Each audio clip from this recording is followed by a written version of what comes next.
পিলখানায় শহীদ সেনাদের কবরে রাষ্ট্রপতি প্রধানমন্ত্রীর শ্রদ্ধা, হত্যার বিচার চান স্বজনেরা, ন্যায় বিচার নিশ্চিতের ঘোষণা স্বরাষ্ট্রমন্ত্রীর। আমরা জানতে চাই এই হত্যাকাণ্ডে কারা কারা জড়িত ছিল। নিঃশ্বাস বন্ধ হয়ে আসে। যারা হত্যার নির্দেশ দিয়েছে তাদের জন্য প্রসিকিউশনের আওতায় আনা হয়। আমরা নতুন করে কোনো তদন্ত কমিশন করব না।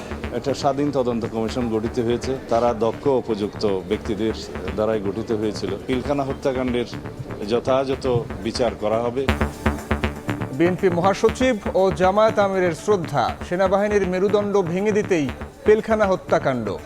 চৌকস 57 জন সেনা কর্মকর্তাকে হত্যা করে বাংলাদেশ সেনাবাহিনীর মনোবল ভেঙে দেওয়ার জন্য একটা গভীর চক্রান্ত হয়েছিল। যারা তাদেরকে উৎসাহ জুগিয়েছে এবং যারা এই হত্যাকাণ্ড সংগঠিত করেছে, এদের সবাইকে অবশ্যই বিচারের আওতায় আনতে হবে। জুলাই অভ্যুত্থানে হতাহতের পরিবারকে পুনর্বাসনের নির্দেশ প্রধানমন্ত্রীর।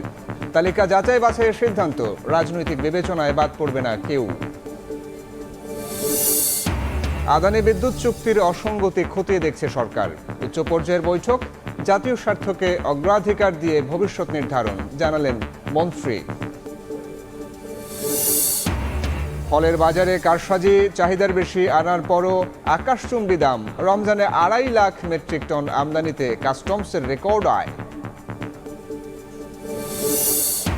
মশায় অতিষ্ঠ রাজধানীবাসী, নিধনে নৌকা, স্পিডবোট ব্যবহার সহ পরীক্ষা করা হবে ওষুধের মান, সমন্বয় দূর করে নিয়ন্ত্রণের ঘোষণা প্রতিমন্ত্রীর। এবং অমর একুশে বইমেলা শুরু হচ্ছে কাল। এবার মবের সংখ্যা নেই, জানালো ডিএমপি। নারী শিশুদের নিরাপত্তায় থাকবে বিশেষ ব্যবস্থা।